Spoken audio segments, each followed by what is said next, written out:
It is a review of సందేహం 1 hour 47 minutes run టైమ్తో present ఇప్పుడు ETV విన్లో తెలుగులో streaming అవుతుంది.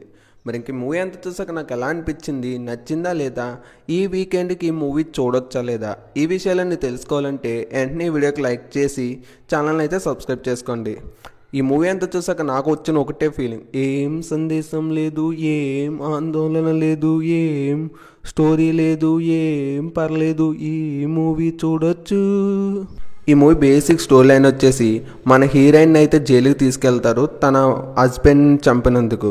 తను నిజంగా చంపిందా లేదా, ఆ తర్వాత ఏం జరిగింది, ఈ విషయాలని తెలుసుకోవాలంటే ఇంక ఈ మూవీ చూడాల్సిందే. మూవీ అయితే చాలా రొటీన్గానే వెళ్తూ ఉంటుంది.